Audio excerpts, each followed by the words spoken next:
Welcome to this Monday's News Flash, in which we bring you a new update on all the rumours and announcements in the world of video games.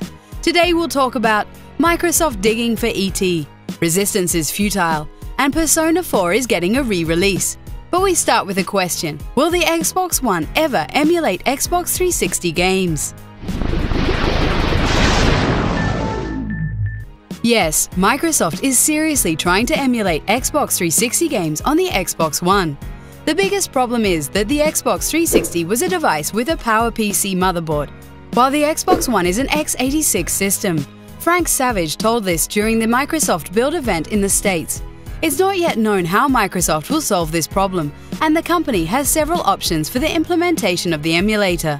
They can offer online streaming, downloading from Xbox Live, or even use the old Xbox 360 discs. In short, yes, they're working on it, but no, there's no ETA just yet.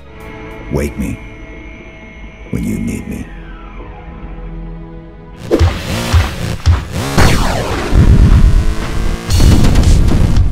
Dutch game development company Vlambeer has denied any accusations about Nazism in its action game Luftrausers. According to some, players are simulated to play as a character that's clearly inspired by the Nazis. Rami Ismail wrote in a blog that the game is about super weapons and keeping them secret. And yes, Ismail does confirm you are playing as the enemy.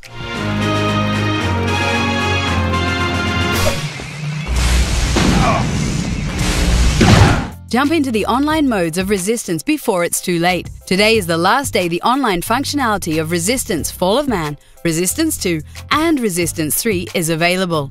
On Tuesday, April 8th, Sony will pull the plug and then any resistance will be futile.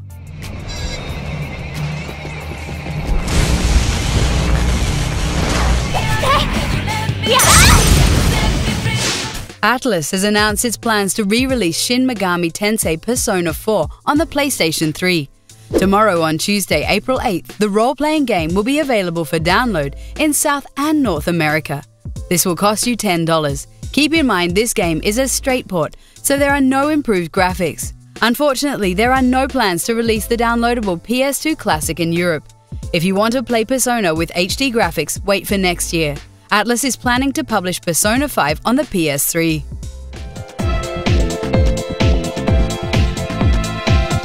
Okay, we gotta go!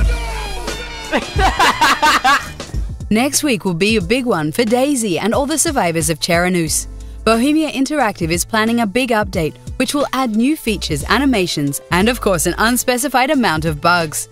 After the update, players will be able to light fires anywhere they want using flammable objects, and the characters can now throw objects. When you're carrying a big-ass weapon, your moving and turning speed will be reduced. This, however, is one of the things Bohemia expects to experience lots of bugs with. Maybe Oh, hey dude, I'm the survivor. Any chance you're gonna let me live? Get the fuck down. Get the fuck down? Alright man, I'm trying. I can't get down, man. Get the fuck out. Fucking have it, son!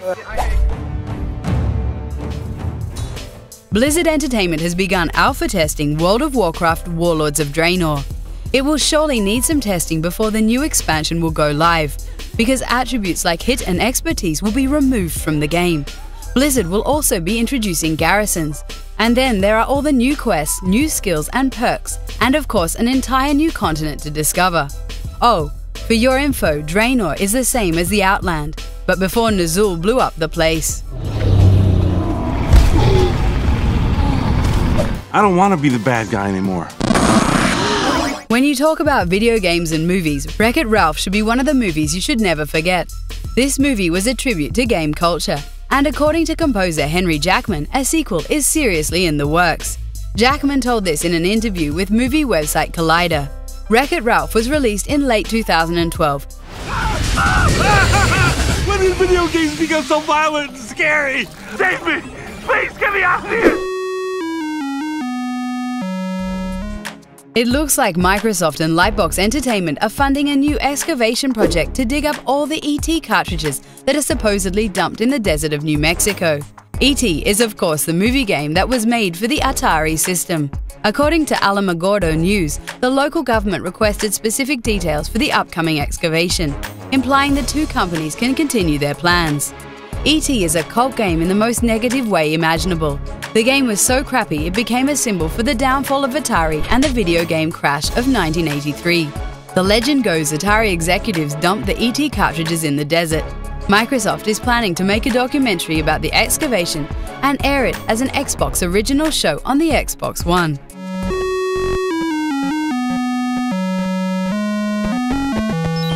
That's it for the news update. Check back on Zoomin TV Games next Thursday for a new update from the wonderful world of video games.